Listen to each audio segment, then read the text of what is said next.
Hey hello সবাইকে। আজ অনেক দিন পর তোমাদের সাথে একটা ভিডিও শেয়ার করছি। দিনটা ছিল 11ই ফেব্রুয়ারি আর আমরা চলে গেছিলাম মেহেন্দি পড়াতে। তোমরা যারা উত্তর 24 পরগনা বা নদিয়া জেলায় থাকো তারা চিনবে নগরুখরা নিমতলা আমাদের লোকেশন ছিল। যদিও আমাদের নিমতলা থেকে আরও বেশ কিছুটা রাস্তা যেতে হয়েছে, যেখানে আমরা গেছিলাম সেই জায়গাটার নাম ছিল কুমুরিয়া।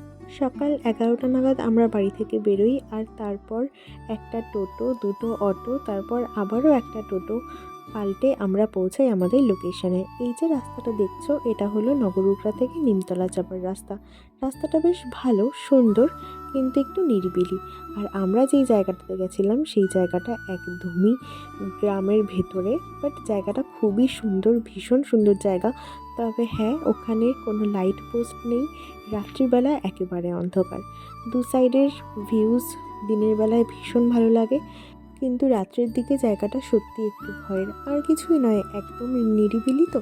তবে ওখানকার বাসিন্দা যারা, তাদের হয়তো কোনো সমস্যা হয় না, কিন্তু আমাদের মতন কিছু মানুষ যারা শুধুমাত্র কাজের জন্যই এই রকম জায়গাতে যাই, তাদের একটু হলেও প্রবলেম হয়। তো যাই হোক, অনেকটা খুঁজে খুঁজে আমরা পৌঁছে যাই ব্রাইডের বাড়িতে। আর আমরা যেদিন গেছি সেদিনও পুরোপুরি কমপ্লিট হয়নি প্যান্ডেল, কারণ যেহেতু আমরা দুদিন আগে গেছিলাম।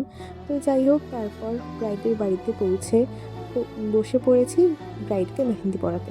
আর এদিকে ব্রাইডের বৌদিরও মেহেন্দি চলছে, যদিও ব্রাইডের বৌদি আমার পূর্ব পরিচিত। আচ্ছা, এই হলো আজকের ব্রাইডাল মেহেন্দি। ফ্রন্ট সাইডটা একটু দেখাও। এবার ব্রাইডের কাছ থেকে শুনে নেব কেমন লাগলো। আমার তো হেবি সুন্দর লেগেছে, আমার এক্সপেকটেশনের বেশি হয়েছে। Thank you so much. তুমি যা যা চেয়েছিলে সব পেয়েছো তো? একদম একদম। আচ্ছা, তো তোমরা তো দেখেই নিলে আমার কাজ আর ব্রাইডের রিভিউ। তবে সত্যি বলতে গ্রামের মানুষের না একটা আলাদাই আন্তরিকতা থাকে, যেটা হয়তো আমাদের শহরের সব মানুষের ভেতরে থাকে না। আর ওদের ব্যবহার ভীষণ ভালো। ওদের বাড়ির প্রত্যেকটা মানুষকে এত রেসপেক্ট করে, আমার তো ভীষণ ভালো লেগেছে। তো যাই হোক, আজকের মতো টাটা, দেখা হচ্ছে নেক্সট ভিডিওতে।